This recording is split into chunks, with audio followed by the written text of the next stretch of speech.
Doctor Babasaheb आंबेडकरांच्या आयुष्यातले शेवटचे 24 तास कसे होते, नेमकं काय घडलं होतं 5 डिसेंबरला आणि 6 डिसेंबरला नेमकं काय घडलं, तसेच माई आंबेडकरांच्या बाबतीमध्ये अनेकांनी केलेले आरोप खरंच खरे होते का, अशा अनेक प्रश्नांची उत्तर आपण या व्हिडिओच्या माध्यमातून पाहणार आहोत. नमस्कार, मी डॉक्टर नागराज मगरे, शब्दयोद्धा लाईव्ह मध्ये आपल्या सर्वांचं मनपूर्वक स्वागत. आपण आमच्या चॅनलवरती नवीन असाल तर खालचं काळं बटन दाबून आम्हाला सबस्क्राईब करा, जेणेकरून आमचे नवे नवे व्हिडिओज आपल्यापर्यंत येतील. विश्वरत्न विश्ववंदनीय डॉक्टर बाबासाहेब आंबेडकर. खरं तर आपण पाहतोय डॉक्टर बाबासाहेब आंबेडकरांच्या आयुष्यामध्ये प्रचंड संघर्ष आला आणि या प्रचंड संघर्ष आलेल्या या हिमालयाचा शेवट कसा होतो किंवा त्यांचा मृत्यू कसा होतो, त्यांचं निर्वाण कसं होतं, असे अनेक प्रश्न आपल्याला पडलेले असतात. अनेक शंका कुशंका अनेकांच्या मनामध्ये असतात. अनेकांना असं वाटतं की नेमकं बाबासाहेबांसोबत काही घातपात घडला होता का, अशा अनेक प्रश्न आहेत. त्या प्रश्नांची उत्तरं पाहत असताना काही गोष्टी आपल्याला त्या काळातल्या लेखकांच्या लिखाणावरून आणि माईसाहेब आंबेडकर असतील, सोहनलाल शास्त्री असतील किंवा बाबासाहेबांचे पी.ए. ज्ञानचंद्र रत्तू असतील, या सर्वांची मतं काय होती, ही मते आपल्याला पाहावी लागतील. आणि नेमकं 5 आणि 6 डिसेंबरला काय घडलं होतं हे देखील आपल्याला सांगता येतं.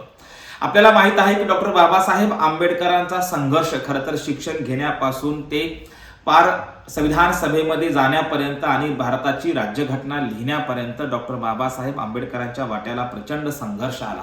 आणि मग हा संघर्ष जेव्हा आपण पाहतो, या संघर्षामध्ये त्यांना अनेक सहकारी देखील लाभले, त्यांना अनेकांनी साथ देखील दिली.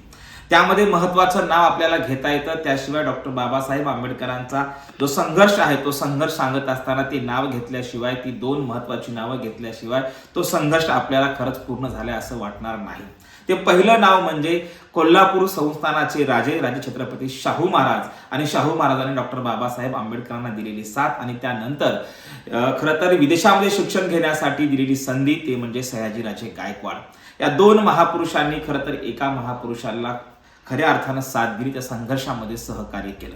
आणि मग अशा डॉक्टर बाबासाहेब आंबेडकरांचं संघर्षमय आयुष्य असणाऱ्या डॉक्टर बाबासाहेब आंबेडकरांचा निर्वाण कसं होतं, त्यांचे शेवटचे 24 घंटे कसे असतात हे पाहणं आपल्याला गरजेचं आहे. त्याआधी आपल्याला बघावं लागेल की त्या काळामध्ये लिहिलेल्या अनेक लेखकांनी खरं तर बाबासाहेब के संपर्क में 25 साल असं सोहनलाल शास्त्री यांनी एक पुस्तक लिहिलं होतं आणि त्यामध्ये त्यांनी अनेक आरोप माईसाहेब आंबेडकरांवरती केलेले दिसून येतात. परंतु त्यानंतर डॉक्टर बाबासाहेब आंबेडकरांचे पी.ए. असलेले त्यांचे ज्ञानचंद्र रत्तू जे होते, त्या रत्तूंनी देखील आपल्या पुस्तकामध्ये डॉक्टर बाबासाहेब आंबेडकरांच्या शेवटच्या क्षणासंदर्भामध्ये बरंच काही लिहून ठेवलेलं आहे. आणि त्यानंतर येतं पुस्तक आपल्या समोर, ते माईसाहेब आंबेडकर यांचं मराठीमध्ये पुस्तक आहे, जे की अनुवादित केलेलं आहे. त्या पुस्तकाचं नाव आहे डॉक्टर आंबेडकरांच्या सहवासात सविता आंबेडकर. आता या तिन्ही पुस्तकाचा विचार करायला गेलं तर डॉक्टर बाबासाहेब आंबेडकर हे खरं तर अनेक आजाराने ग्रस्त होते, हे आपल्याला नाकारता येत नाही. आणि मधुमेह असेल, रक्तदाब असेल किंवा न्यूरायटिस असेल किंवा सांधेदुखी असेल, अशा आजारांनी बाबासाहेब खरं तर त्रस्त होते. आणि या आजारातही डॉक्टर बाबासाहेब आंबेडकर खरं तर नागपूरचा 1956चा धर्मांतर सोहळा करतात आणि या आजारातून ते बाहेर पडत नाहीत. आणि जेव्हा डॉक्टर बाबासाहेब आंबेडकर दिल्लीमध्ये असतात, त्या दिल्लीच्या घरी डॉक्टर बाबासाहेब आंबेडकरांचं निर्वाण होते. आणि मग नेमकं काय घडलं तर डॉक्टर बाबासाहेब आंबेडकर सार्वजनिक जीवनात शेवटचे कधी आले होते, तर आपल्याला सांगता येतं की 4 डिसेंबर, खरं तर 4 डिसेंबर 1956ला हा डॉक्टर बाबासाहेब आंबेडकरांच्या सार्वजनिक जीवनात वावरले, तर हा शेवटचा दिवस म्हणून आपल्याला सांगता येतो. कारण या दिवशी ते राज्यसभेमध्ये गेलेले होते. तब्येत बरी नसतानाही, म्हणजे आजार त्यांचा बळावलेला असतानाही ते राज्यसभेत गेले आणि तिकून आल्यानंतर खूप थकलेले बाबासाहेब पुन्हा आपल्याला आराम करत होते, असं आणि या लेखकांच्या पुस्तकावरून आपल्याला सांगता येतं. 1956चा नोव्हेंबर महिन्यामध्ये बाबासाहेब आंबेडकर खरं तर 14 नोव्हेंबरला ते गेले होते. ते म्हणजे काठमांडू, नेपाळ येथे जागतिक धम्म परिषदेला ते गेलेले होते. आणि ही जागतिक धम्म परिषद जी होती, त्या धम्म परिषदेला डॉक्टर बाबासाहेब आंबेडकर उपस्थित राहिलेले होते. नेपाळ, काठमांडू येथे बाबासाहेब गेले आणि या सभेचा म्हणजे या धम्म परिषदेचं उद्घाटन तेथील राजे जे होते, राजे नरेश, राजे महेंद्र, हे या धम्म परिषदेचे उद्घाटक होते. आणि मग तिथे 14 नोव्हेंबरवर आल्यानंतर बाबासाहेब 30 नोव्हेंबरला जेव्हा भारतामध्ये आले, तेव्हा ते प्रचंड थकलेले होते, असं त्या काळातल्या अनेक लेखकांनी लिहून ठेवलेलं आहे. आणि मग आपल्याला सांगता येते की सकाळ उजाडते ती खरं तर 5 डिसेंबरची. आणि मग नेमकं 5 डिसेंबरला काय काय घडलं होतं, तर आपल्याला सांगता येतं की डॉक्टर बाबासाहेब आंबेडकर राज्यसभेमध्ये शेवटचे सार्वजनिक जीवनामध्ये ते गेले, ते म्हणजे शेवटचे जे काही दिवस होते ते म्हणजे 4 डिसेंबरला ते राज्यसभेमध्ये गेलेले होते आणि ती त्यांची संसदेतली शेवटची भेट असंही म्हणता येते. आणि डॉक्टर मालवणकर यांनी त्यांना तपासलेलं होतं, कारण एवढा मोठा प्रवास करून ते आलेले होते आणि मग डॉक्टर मालवणकरांनी त्यांना तपासून त्यांना खरं तर जाण्याची परवानगी दिली, कारण डॉक्टर बाबासाहेब आंबेडकरांचे ते खरं तर मित्रही होते आणि ते चांगले डॉक्टरही होते. आणि मग दुपारचं जेवण करून बाबासाहेब आंबेडकरांनी त्या दिवशी आराम केला आणि आराम करून रात्रीला त्यांनी खरं तर आपल्या बुद्ध आणि धम्म या संदर्भातले काही पुस्तकं चाळले, काही इतर पुस्तकं चाळले आणि आपल्या पीला काही टायपिस्टला ते काही कागदपत्र टाईप करायला देखील दिलेले होते असं माईसाहेब आंबेडकर म्हणतात. आता पुढे आपल्याला सांगता येतं की 16 डिसेंबर 1956ला खरं तर मुंबईमध्ये मोठं धर्मांतर होणार होतं. ज्या पद्धतीने नागपूर इथे धर्मांतर झालं होतं तसं 16 डिसेंबरला मोठं धर्मांतर होणार होतं. आणि मग त्या दिवशी म्हणजे 4 डिसेंबरच्या दिवशी खरं तर मुंबईतल्या धर्मांतरासंदर्भामध्ये माईसाहेब आंबेडकर आणि बाबासाहेब आंबेडकर आणि त्यांच्या घरातील इतर सहकाऱ्यांच्या समोर ती चर्चा झाली. आणि खरं तर त्या दिल्ली 26 अलीपूर रोडच्या बंगल्यामध्ये ही चर्चा सायंकाळी झाली की आता येणाऱ्या काळामध्ये म्हणजे 16 डिसेंबरला मुंबईने धर्मांतर आहे. आणि यासाठी तब्येत बरी नसल्यामुळे माईसाहेबांचाच आग्रह होता की या धर्मांतर सोहळ्याला कसं गेलं पाहिजे, तर विमानाने गेलं पाहिजे जेणेकरून त्यांच्या तब्येतीची काळजी घेता येईल. आणि तसे त्यांच्या तिकिटाचा बंदोबस्त देखील माईसाहेब आंबेडकर करतच होत्या. आणि मग या काळामध्ये नानाचंद रत्तू खरं तर 4 डिसेंबरला आपण विचार करतोय की टायपिस्टला दिलेला तो मजकूर असेल किंवा त्यांच्या मालवणकर आणि या बाबासाहेब आंबेडकर आणि माई आंबेडकर या तिघांनी 4 डिसेंबरला एकत्र सकाळची केलेली न्याहारी असेल किंवा दुपारचं जेवण असेल, हे सर्व त्या काळामध्ये माईसाहेब आंबेडकर यांनी त्यांच्या पुस्तकामध्ये लिहून ठेवलेलं आहे. 4 डिसेंबरला त्यांनी एकत्र जेवण केलेलं आहे, न्याहारी केलेली आहे माईसाहेब आंबेडकर, डॉक्टर मालवणकर आणि बाबासाहेब आंबेडकर. आता 5 डिसेंबरच्या सकाळी नेमकं काय घडतं, तर 5 डिसेंबरच्या सकाळी बाबासाहेब आंबेडकर सकाळचा चहा घेतात माई आंबेडकरांच्या हाताने. आणि रत्तू, माई आणि बाबासाहेब आंबेडकर तिघांनी म्हणून तो चहा घेतलेला आहे सकाळी 5 डिसेंबरला. आणि बऱ्यापैकी तब्येत त्यांची चांगली वाटत होती, कारण 4 डिसेंबरला ते खूप थकलेले होते, ते राज्यसभेत गेलेले होते. आणि मग डॉक्टर मालवणकर आणि माई आंबेडकर यांनी तिघांनी त्या दिवशी न्याहारी पण सोबत केली आहे 5 डिसेंबरला सुद्धा. आणि मग हे सर्व सोबत होते. आता 5 डिसेंबरला आपल्याला लक्षात येतं की नेमकं 5 डिसेंबरला सकाळी नाश्ता झाल्यानंतर किंवा न्याहारी केल्यानंतर काय घडलं, तर 5 डिसेंबरला माई साहेब असं म्हणतात की बाबासाहेब झोपलेले होते आणि आराम करत होते, म्हणून आम्ही म्हणजे डॉक्टर मालवणकर आणि माईसाहेब आंबेडकर हे दोघे जण मार्केटमध्ये गेलेले होते, बाजारात काही खरेदी करण्यासाठी गेलेले होते, कारण मालवणकरांना काही वस्तू त्यांना घरी घेऊन जायच्या होत्या आणि म्हणून ते खरेदीसाठी मार्केटला गेले. बाबासाहेब आराम करत होते. माई पुढे सांगतात की बाबासाहेब आराम करत होते आणि मार्केटला गेल्यानंतर ते दुपारी मार्केटला म्हणजे दुपारी 2:30ला ते मार्केटला गेले मालवणकर आणि माई साहेब. आणि दुपारी मार्केटला गेल्यानंतर ते पुन्हा घरी आले. त्यांना घरी यायला 5:30 वाजले होते. हे 5 डिसेंबरचा दिनक्रम आपण सांगत आहोत. आणि मग 5:30 वाजता जेव्हा माई घरी आल्यानंतर बाबासाहेबांना प्रचंड राग आला होता आणि त्यांच्या पुस्तकात सांगतात, म्हणजे डॉक्टर बाबासाहेब आंबेडकरांच्या सहवासात सविता आंबेडकर या पुस्तकात त्या म्हणतात की मी जेव्हा घरी आले ते 5:30ला तेव्हा बाबासाहेब प्रचंड चिडलेले होते. आणि तसं पाहायला गेलं त्या म्हणतात की बाबासाहेब नेहमीच चिडत असत, कारण छोट्या छोट्या अगदी त्यांचा पेन जरी एखाद्या जागेवर नसेल, एखादं पुस्तक जरी एखाद्या जागेवर नसेल तरी बाबासाहेब प्रचंड चिडायचे आणि त्यांची ही चिडचिड, त्यांचा हे रागावणं हे क्षणिक असायचं असं माईसाहेब आंबेडकर सांगतात. आणि त्या दिवशी मग 5:30ला जेव्हा ते बाहेरून मार्केटमधून आले त्यानंतर माईसाहेबांवरती बाबासाहेब खूप चिडले होते असं माईसाहेब देखील त्यांच्या पुस्तकामध्ये खुलासा करतात. आता पुन्हा आपल्या समोर असं येतं की मग जेव्हा सायंकाळच्या वेळी खरं तर इथे माईसाहेब आंबेडकरांच्या जीवनातल्या कसोटीचा काळ सुरू होतो आणि अनेक आरोप त्यांच्यावरती होतात. परंतु काही गोष्टी आपण समजून घेतल्या पाहिजे, त्या आपण या व्हिडिओच्या शेवटी सांगणार आहोत की खरंच बाबासाहेबांच्या या निर्वाणाच्या संदर्भाने त्यांचा घातपात होता का, नैसर्गिक मृत्यू होता का, ह्या सगळ्या गोष्टी आपण पाहणारच आहोत. परंतु त्याआधी आपल्याला सांगायचं की जेव्हा बाबासाहेब आंबेडकर आता रात्री 8चा वेळ आहे की रात्री 8 वाजता म्हणजे 5 डिसेंबरच्या रात्री 8 वाजता बाबासाहेब आंबेडकरांनी 6 डिसेंबरला म्हणजे लगेच उद्या जैन धर्माचा एक मोठा प्रोग्राम मोठा तिथे कार्यक्रम होणार होता, ती परिषद होणार होती आणि जैन धर्मगुरू बाबासाहेब आंबेडकरांना भेटायला आलेले होते. त्यांच्यासोबत बाबासाहेब आंबेडकरांनी चर्चा केली आणि चर्चा करून ते रात्री 8 वाजता ते लोक जैन धर्मगुरू वगैरे जैन समुदायाचे लोक त्यांची भेट घेऊन ते गेले होते. त्यानंतर रात्रीचे जेवण खरं तर बाबासाहेबांनी सोबत केलं होतं. माईसाहेब यांनी सगळ्यांनी सोबत जेवण केलं आणि बाबासाहेब कबीराचे दोहे म्हणत म्हणत आपल्या बेडरूमकडे आपल्या रूमकडे ते गेलेले होते असं माई सांगतात.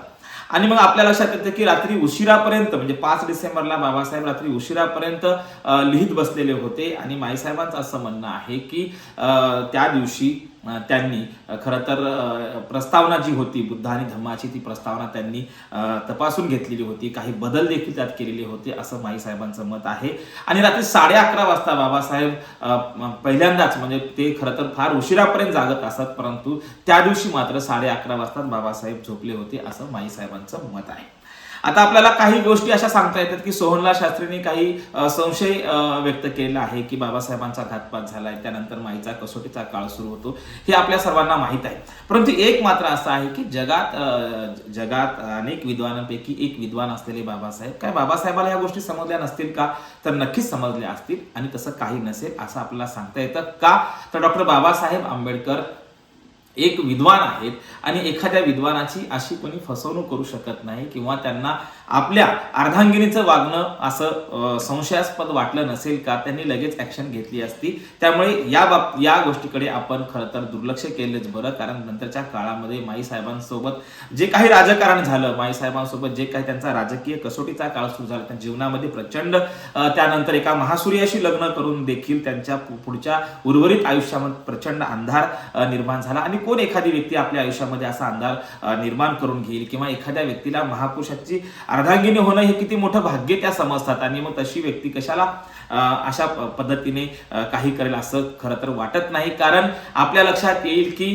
त्यानंतरचा काळ जो आहे माईसाहेबांचा तो कसा गेला किंवा त्यांच्यासोबत कसं राजकारण झालं लोक त्यांच्या विरोधामध्ये कसे गेले किंवा माई लेकरांच्या म्हणजे माईसाहेब आंबेडकर आणि भैयासाहेब अर्थात यशवंत आंबेडकर यांच्या संदर्भामध्ये त्यांना काय त्यांच्या प्रतिक्रिया आल्या किंवा त्यांना काय वाटलं हे देखील त्या दोघांमध्ये कसा वाद निर्माण केला हे अनेक लेखकांनी स्वतःच्या कुटुंबियांनी देखील लिहून ठेवलेलं आहे. आणि म्हणून आपल्याला सांगता येतं की हा जो काही संशय आहे तो संशय कायमच राहिला परंतु साहेबांनी ज्या पद्धतीने डॉक्टर बाबासाहेब आंबेडकर मधुमेहाने ग्रस्त असताना अतिशय रक्तदाब त्यांना असताना किंवा न्यूरायटिस सारखा आजार असताना सांधेदुखीचा आजार असताना त्यांनी 9 वर्ष बाबासाहेबाला जपलं. खरं तर हे आपण लक्षात घेतलं पाहिजे आणि त्यांना तसं काही करायचं असतं तर वयाच्या त्या सुरुवातीला त्यांना तसं करता आलं असतं. धर्मांतरासारखा मोठा सोहळा जो आहे तो भारतात झालाच नसता जर माईसाहेब आंबेडकरांनी त्यांची काळजी घेतली नसती तर. कारण त्याच काळामध्ये आपण पाहतोय की बाबासाहेबांचं 56ला म्हणजे ऑक्टोबरला धर्मांतर होते 1956ला आणि डिसेंबरमध्ये बाबासाहेब जातात. याचा अर्थ असा होतो की एवढं मोठं धर्मांतर झालं असतं का असे देखील प्रश्न पडतात. आणि मग माई साहेबांवरती होणारे आरोप जे आहेत ते खरं तर हे आरोप राजकारणातून होत असल्याची आपल्याला जाणवतं. कारण माईसाहेब आंबेडकर ह्या ब्राह्मण कुटुंबातून आलेल्या होत्या आणि त्या जर या राजकारणाची बाबासाहेब आंबेडकरांच्या राजकारणाची धुरा त्यांनी सांभाळली असती तर कदाचित महाराष्ट्राच्या नव्हे देशाच्या राजकारणामध्ये वेगळं वलय आंबेडकरी कुटुंबाच्या मागे राहिलं असतं आणि आंबेडकरी कुटुंब एक राजकारणाच्या वेगळ्या उंचीवर राहिलं असतं. आज धडपडताना तुम्हाला दिसलं नसतं. हे सर्व सत्य असून सुद्धा राजकारण म्हणून लोकांनी त्यांच्यासोबत ज्या पद्धतीने असं वर्तन केलं होतं ते खरं तर अत्यंत क्लेशदायक होतं आणि दुःख देणारं होतं असं आपल्याला सांगता येते. दुसरीकडे आपण आता बघूयात की 11:30ला बाबासाहेब जागरण करून बुद्ध आणि धम्माची प्रस्तावना थोडेसे बदल करून ते झोपलेले होते आणि त्या प्रस्तावनेमध्ये प्र.के. अत्रेंना काही पत्र लिहिली होती. ती पत्र देखील त्यांची पुढे आपल्याला हस्तलिखित पाहायला मिळालेली आहेत. त्याच्यात देखील आपल्याला कळतं की त्या रात्री बाबासाहेब आंबेडकर 11:30ला ते झोपले आणि नंतर जेव्हा सकाळी 7:30ला माई आंबेडकर उठतात आणि बाबासाहेबांचा एक पाय उशीवर होता आणि दुसरा एका साईडला त्यांना असं वाटलं की गाढ झोपेत आहेत. पण तरी त्यांनी जाऊन जवळ त्यांना हलवून पाहिलं तर त्यांना असं कळलं की बाबासाहेबांची प्राणज्योत माळलेली आहे. आणि मग अशा प्रसंगी त्यांनी रत्तूला जोरात रडक्या आवाजामध्ये त्यांनी हंबरडा फोडून रत्तूला आवाज दिला. रत्तू देखील ते त्यांच्या पुस्तकामध्ये ते लिहितात. बाबासाहेब के संपर्क में 25 साल सोहनलाल शास्त्री यांनी काही संशय व्यक्त केले असले तरी नानाचंद्र रत्तूच्या पुस्तकामध्ये देखील आपल्याला काही गोष्टी पाहाव्या लागतील. माईसाहेब आंबेडकर स्वतः त्याच्या संदर्भामध्ये खुलासा देखील करत असतात आणि मग एवढ्या मोठ्या महासूर्याच्या सोबत माई आंबेडकरांचा विवाह होतो आणि आपल्याला सांगता येतं की सकाळी 7:30ला माई आंबेडकरांना कळतं की महासूर्य आता राहिलेला नाही आणि म्हणून ती जी सकाळ आहे 6 डिसेंबरची, ती 6 डिसेंबर सकाळ खरं तर इथल्या दलित, शोषित आणि इथल्या बहुजनांच्या आयुष्यातली, इथल्या बहुजनांसाठी ती काळी सकाळ उगवते आणि त्या दिवशी मात्र बाबासाहेब राहिलेले नसतात आणि माईसाहेबांना प्रचंड दुःख होतं आणि मग त्या काळामध्ये रेडिओ असेल, दूरदर्शन असेल या सर्वत्र बातमी पसरते आणि बातमी पसरल्यानंतर आपला दाता गेला, आपला खरं तर बाप गेला याचं दुःख आणि जनता पोरकी होते आणि या पोरकेपणातून असंख्य लोकांचे हंबरडे फुटतात आणि बाबासाहेब आंबेडकर यांचं महानिर्माण होतं. आता प्रश्न असा सर्वांना आपल्याला पडलेला असेल की खरंच घातपात होता का त्यांना नैसर्गिक निर्माण झालं असं आपल्याला म्हणता येतं. परंतु या दोन्ही गोष्टीचा जर विचार करायला गेलं तर बाबासाहेबांचे आजार, त्यांचं बुद्ध आणि धम्म या प्रस्तावनेमध्ये माई संदर्भात केलेली कृतज्ञता व्यक्त केलेली आपल्याला दिसून येते. तिकडे आपण पाहतोय की 2-3 म्हणजे ऑक्टोबरमध्ये खरं तर 2 महिन्यापूर्वी झालेलं धर्मांतर आणि त्या धर्मांतर सोहळ्याला बाबासाहेब जेव्हा स्टेजवर येतात तेव्हा येत असताना प्रचंड थकलेले बाबासाहेब दिसत आहेत आणि मग या सगळ्या गोष्टी बघितल्यानंतर माई साहेबांवरचे हे आरोप जे आहेत हे निरर्थक वाटायला लागतात आणि हे राजकारण वाटायला लागतं आणि मग ह्या सर्व गोष्टीचा आपला उलगडा होतो. कारण बाबासाहेबांसारखा विद्वान माणूस अशा गोष्टीमध्ये फसेल असं वाटत नाही आणि हे शक्यही नाही. परंतु जाणीवपूर्वक राजकारण म्हणजे आंबेडकरवादी राजकारण उभं राहू नये, माई साहेबांच्या हातामध्ये राजकारणाची धुरा येऊ नये, अशा अनेक गोष्टी अनेक लेखकांनी पुन्हा लिहून ठेवल्या आहेत. पण तरीही लोकांचा संशय माई साहेबांवरती कायम राहिलेला आहे. हे दुःख आंबेडकरी समुदायाला कायम राहील आणि माई साहेब जाता जाता त्यांनी जे काही डॉक्टर बाबासाहेब आंबेडकरांच्या सहवासामध्ये त्या राहिल्या, त्या 9 वर्षात त्यांनी जो काही अगदी पत्रव्यवहारासहित त्यांनी त्याच्यामध्ये काही खुलासे केलेले आहेत आणि बाबासाहेब किती प्रेमळपणे त्यांना पत्र लिहित होते हे सर्व खुलासे केलेले आहेत आणि कुठेतरी आंबेडकरी जनतेचाच घात झालेला आहे की बाबासाहेबांचा नैसर्गिक मृत्यू झाला नाही असं म्हणून आंबेडकरी चळवळीचा आणि आंबेडकरी समुदायाचा घात इथल्या राजकारण्यांनी केला आहे. कारण त्या काळामध्ये आपण पाहतोय अनेकांना बाबासाहेबांच्या नंतर स्वतःला नेता म्हणून प्रमोट करण्यासाठी त्यांना अनेकांना राजकीय नेतृत्वाचे डोहाळे लागलेले आपण पाहिलेले असतील. अशा अनेक गोष्टी आहेत. जबी पवारांचे आंबेडकर चळवळीचे खंड असतील किंवा त्याच्यानंतर आपण पाहतोय सोहनलाल शास्त्रीचं ते पुस्तक असेल किंवा इकडे आपण पाहतोय नानकचंद्र रत्तूने लिहिलेले बाबासाहेबांच्या संदर्भानं पुस्तक असेल आणि माई साहेबांचं पुस्तक हे जरूर इथल्या युवकांनी वाचलं पाहिजे. या 4ही पुस्तकांचा आपण अभ्यास केल्यानंतर आपल्याला कळतं की बाबासाहेबांच्या बाबतीमध्ये जे काही माई साहेबांना होणारे आरोप होते ते आरोप निरर्थक होते. बाबासाहेबांसारखा महासूर्य माई साहेबांनी जपला हे खरं तर आपल्यासाठी महत्वाचं होतं. त्यामुळे आपण माई साहेबांबद्दल कृतज्ञता व्यक्त करणंच आपलं खरं तर कर्तव्य बनतं. एवढंच या प्रसंगी सांगता येते. धन्यवाद.